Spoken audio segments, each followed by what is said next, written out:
Pertama-tama kita buka VirtualBox, lalu kita klik new, kita pilih PAMA, namanya tugas ATI,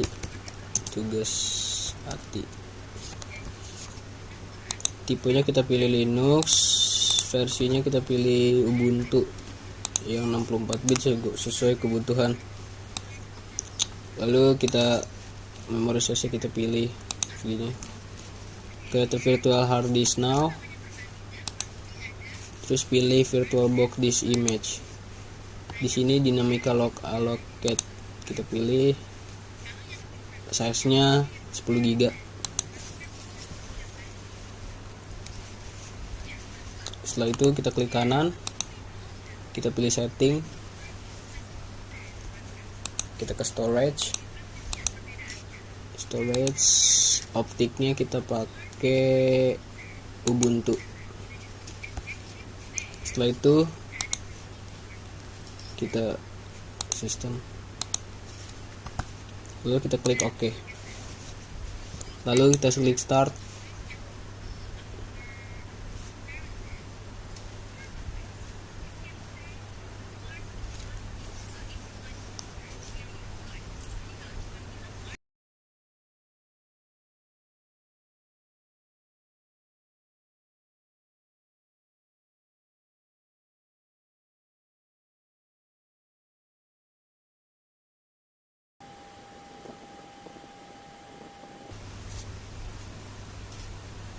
Ya, kalau udah selesai gini kita tunggu lagi. Proses instalasi memang cukup lama, tergantung spek dari laptop masing-masing ya.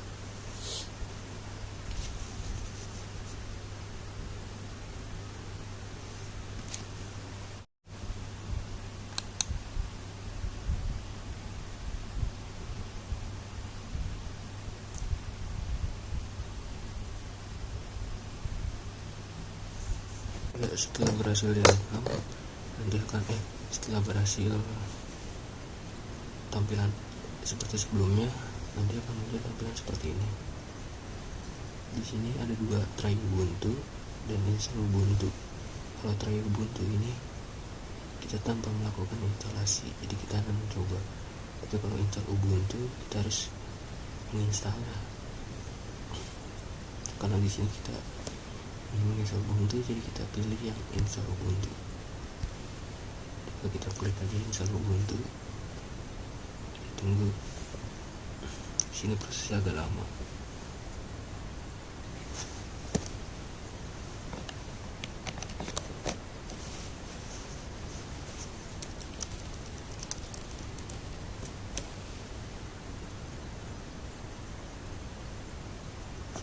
Ya, sini setelah itu kita pilih keyboard layout, kita continue saja, kita menggunakan English US, kita klik continue.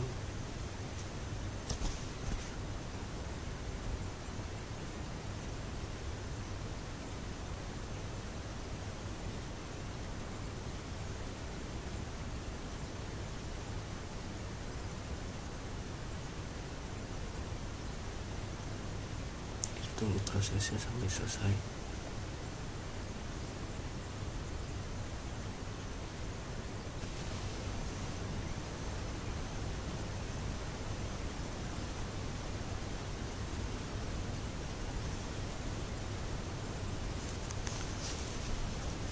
Di sini muncul tampilan update and other software. Kita pilih normal installation, biarkan secara default aja. Lalu kita klik continue.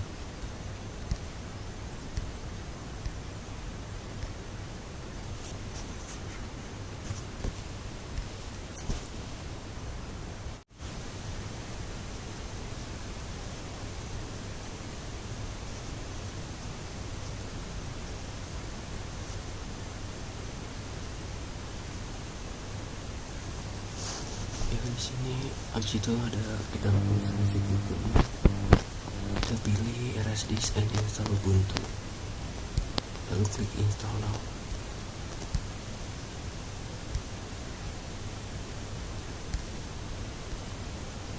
Lalu di sini ada pilihan write the change to disk. If you continue the change list below will be written to the disk. Kita continue aja.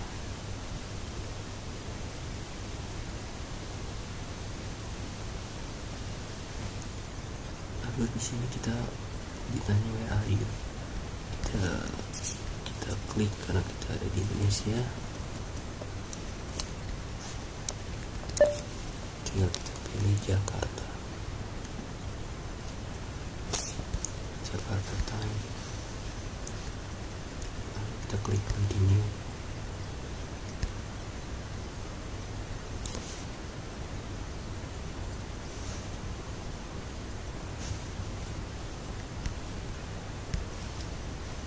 Setelah itu akan muncul untuk tampilannya.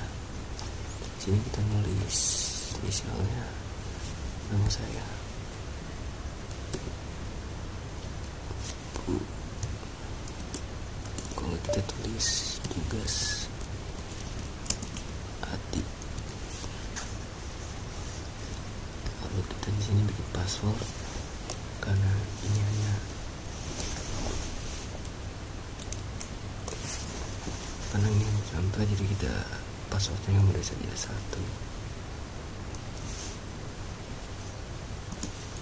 2 3 4 5 1 2 3 4 5. Lalu kita continue.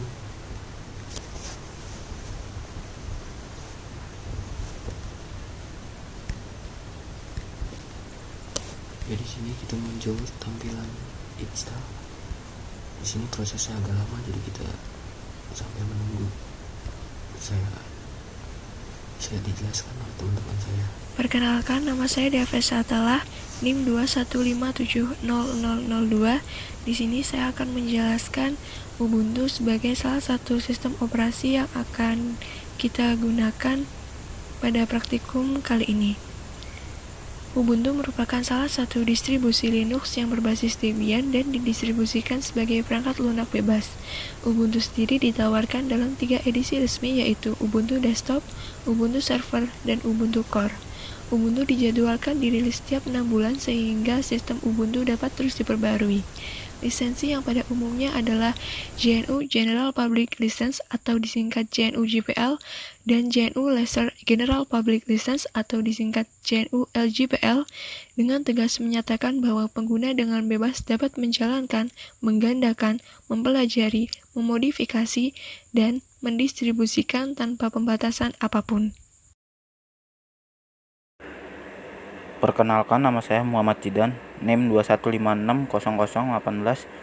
Prodi Sistem Informasi. Saya akan menjelaskan jenis-jenis Linux Ubuntu. Yang pertama yaitu Ubuntu Desktop. Ubuntu Desktop adalah sistem operasi khusus untuk perangkat desktop. Sistem operasi ini berisi aplikasi yang sesuai untuk penggunaan sehari-hari. Ada beberapa rangkaian software untuk menunjang produktivitas kantor, software multimedia, dan browser web.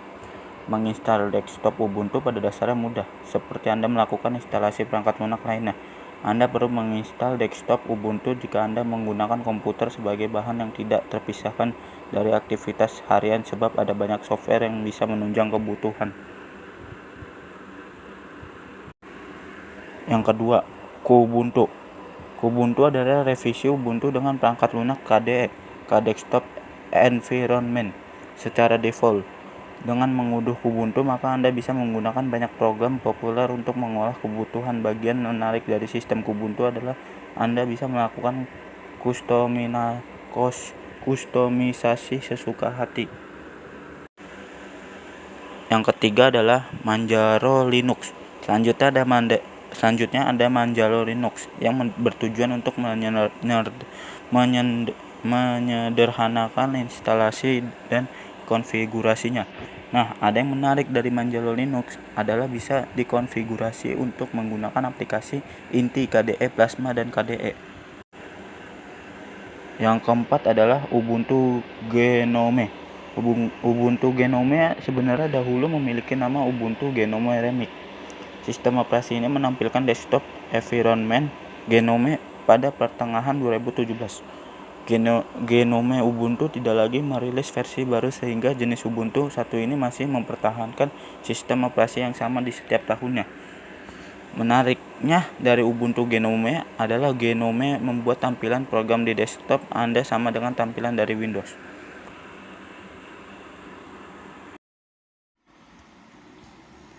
Perkenalkan, saya Anton Ferdinand, NIM 215700003.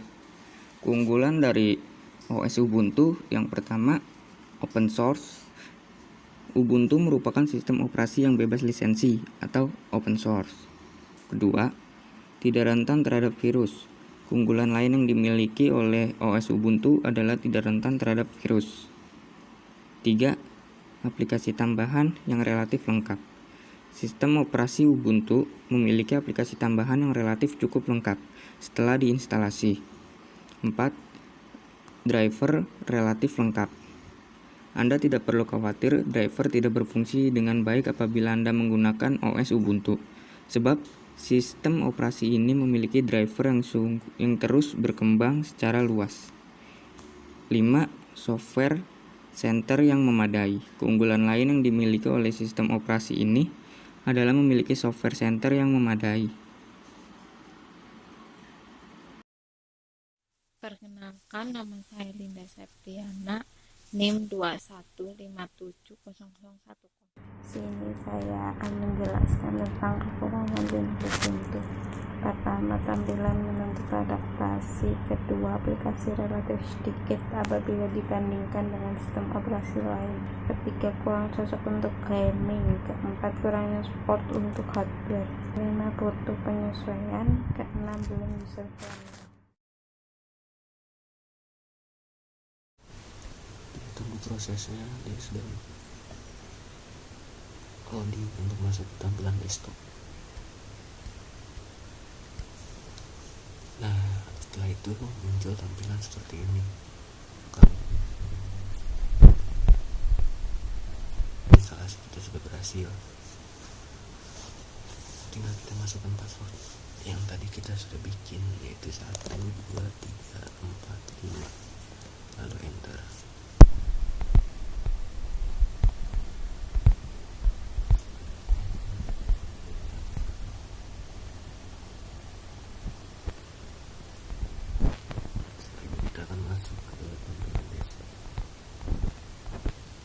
Desktopnya.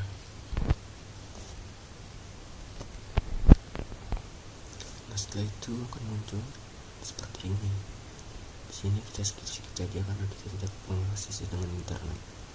Kita next.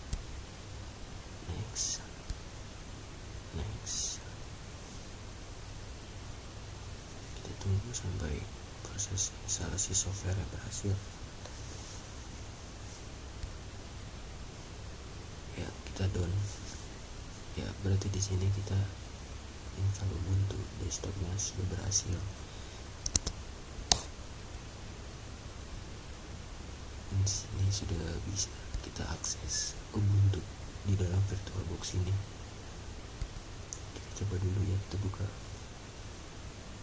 file manager. Untuk kelebihan dan kekurangannya nanti bisa dijelaskan oleh teman saya.